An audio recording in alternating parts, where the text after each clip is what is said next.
It's the 1920s. Oakmont, Massachusetts finds itself in a state of horror.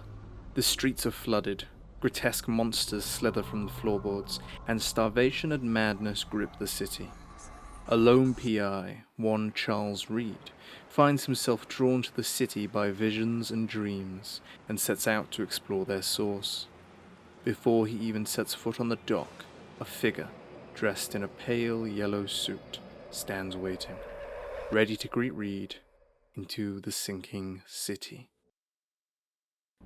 The Sinking City feels like a game straight out of 2013, but instead came out in 2019.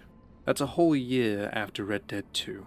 And while of course not every game can stand to be Red Dead, it just makes me wonder how incredible a Lovecraftian game would be with the framework of Red Dead 2. And the trailer for The Sinking City promised just that. I'm going to let that play now to start this review up on a good note. Peggy 18.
See what I mean? Look, I don't expect Frogwares to make a world map the size of a real-world city, but what Red Dead excels in wasn't its map at all.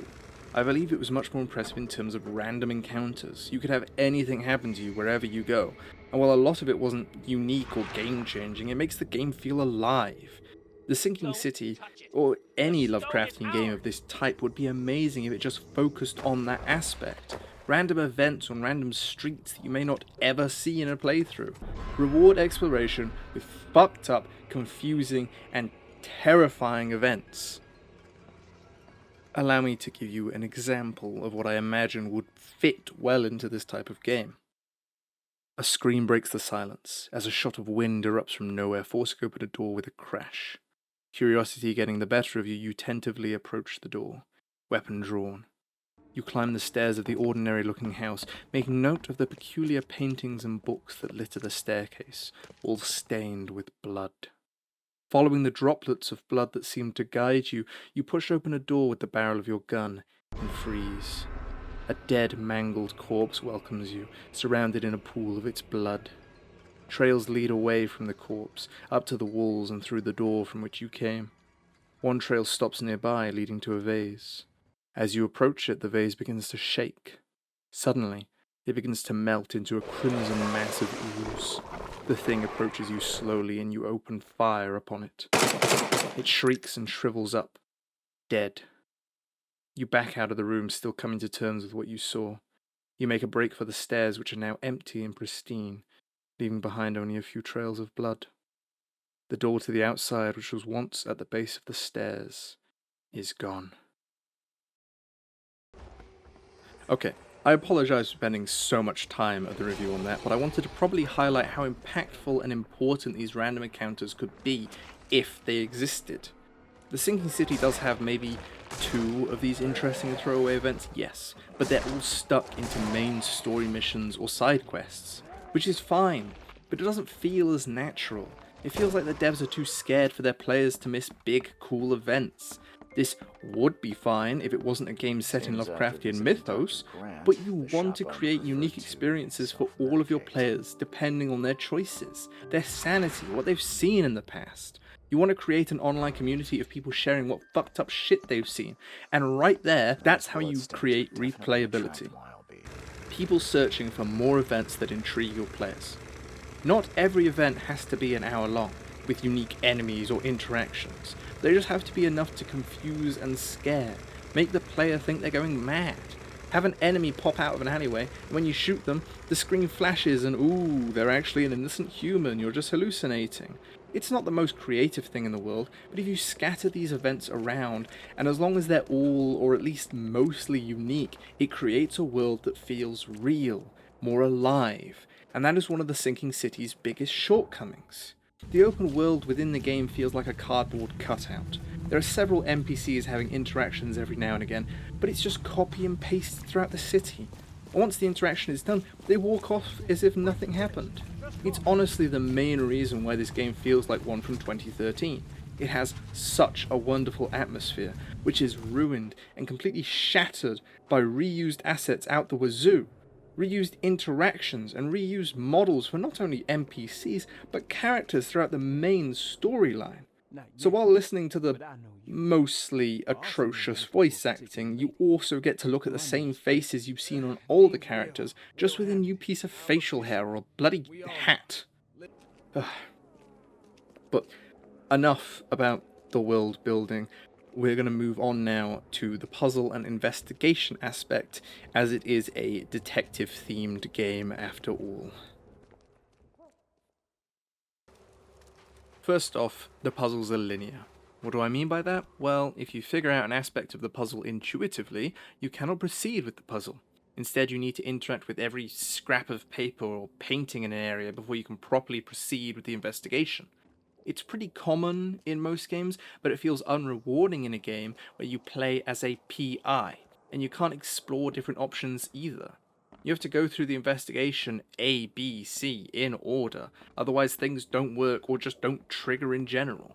It's not the worst thing in the world, but a game that focuses on these puzzles, it's pretty annoying. Another minor aspect of these puzzles is the sequencing sequences, the parts when you need to number events in the correct order. Whilst I struggled with 2 of these, every other one was too obvious. Like walking in a straight line from basement to top floor, number them as you find them. It's the issue when you're working within a building because people usually wander around locations in a linear path while performing actions. The only difficulty I ever found with these puzzles is when 4 or more characters get involved. Otherwise, they're trivial. It would have been much better had these sequences required the player to inspect 3 to 4 events that occurred and then place them in highlighted areas around the building where the events may have transpired. This would have provided a more intuitive puzzle rather than the nothing puzzles we had instead. A final, very, very minor point about puzzles: the pinning tool. You can pin a piece of evidence to the top right of your screen to help remember it. Unfortunately, no evidence is ever acquired in this way. If it's an address, you just highlight the location on the map. No pinning needed. If it's an archive, you need to read it fully and figure out which archive you need to fast travel to first, so again, no pinning needed. And finally, no evidence ever includes a code or password for a safe or combination lock, for example. So there's literally no purpose in remembering any piece of evidence ever. And once more, no pinning needed. I would have forgotten about this quote-unquote functionality if I hadn't played Sherlock Holmes The Awakened, which requires you to pin evidence in order to interact with certain objects. Finally, I wanted to finish off this video on a good note, so I'm going to compile a bunch of things that the Sinking City does well, in some cases exceptionally so. The diving sections are actually wonderful, and that's from someone with hellishly bad thalassophobia. I got used to these rather quickly, because the game made it obvious early on that nothing will attack or scare you, besides one kind of large, scary fish thing, but they all felt mostly unique, and I enjoyed the variety. The story of the game, its directions and weight felt really good too. While the dialogue writing had highs and lows, I think the overall plot was well paced, and varied in its locations and characters, while also maintaining the base story, which can be hard to achieve. Another part of the game that I adored was how the influence of the sea was everywhere. Streets are flooded, the basements of houses are blocked with flotsam and murky water, and even in buildings above the flood, fish, barnacles, and seaweed litter the walls and floors. This helps the entire world feel plagued by the ocean. No matter where you are, the sea clings to you in your surroundings. The food, too, is seafood.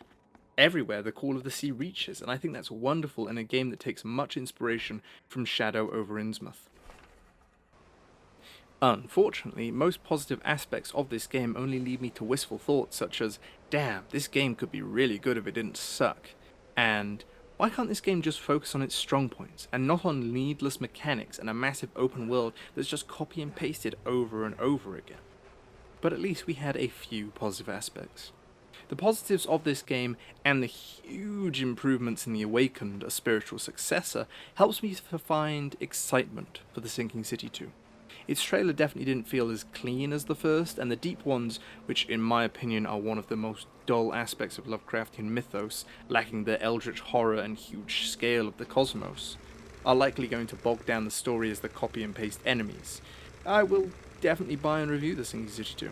Because I will always live in hope that these games can improve, can grow, and can cut themselves free of weaknesses and forthcomings to culminate in a game that shatters expectations in the best way. So to finish, I wanted to provide a quick explanation on how I score these games. As many have discussed in the past, the X out of 10 formula only goes so far, and so I created my own method for scoring. I take as many positive aspects from the game that I can recall impacted how the game presented itself, and do the same for negative aspects. There may be more of one than there are of the other, and that's okay. I rate each aspect with a score out of 10. For positive, the higher scores represent how much this aspect impacted the game in a positive way, and vice versa for the negative aspects. I then divide the larger number by the smaller and present this as a ratio. 1-to-1 represents a well-balanced game, the most average, and the lowest point every game should aim to reach. 1 to 1.5 is negatively skewed and isn't a good score. This is below average, but doesn't mean that the game is inherently bad. 1 to 2. Any game that reaches this point can be considered bad. This score literally means that for every positive aspect, there are 2 times the negative. 1.5 to 1 represents a positively skewed game, and can be considered a good score. Not necessarily above average, as I personally prefer to reward good aspects higher than I punish bad aspects, but still a good score. 2 to 1. A game that reaches this score can definitely be considered good. It doesn't have to be a AAA studio game from the 2010s to reach this point, but these are truly the cream of the crop. La crème de la crème, a masterpiece, and should be considered so. With all that out of the way, finally, the Sinking City scores a 1 to 1.507. Not a game that I'd recommend buying to play. While many of its themes are great and its positive sides are very positive, they're few and far between. The game tries too hard to be edgy by throwing up images of nooses and chairs whenever you lose sanity, and it's too much, for no reason. And that's the main crux of the issue right there. Focusing on what they think would be best rather than actually considering it in a qualitative light. There's a building in a side quest where a man takes his own life. The moment you enter the building, a soft song emanating from a music box plays, and it's one of the most impressive and atmospheric areas in the entire game. And that's what happens when the Sinking City focuses on what makes it great, or what it can do with its source material and theme. Alas, the game falls short of what it could, nay, what it should be, and that leaves it a hollow crust of a game. While a pity, I do believe Frogwares have learnt from this mistake, and I look forward to reviewing not only The Awakened, but the upcoming sequel to this failed and forgotten game. Thank you so much for joining me throughout this review, and I wish you a good morning, afternoon, evening, and good night, whenever you're watching and wherever you're watching from. Do good things, be good people, and vice versa. Remember to not beat yourself up, for there are enough people out there that will happily fill that role for you. Take care, everyone, and good night.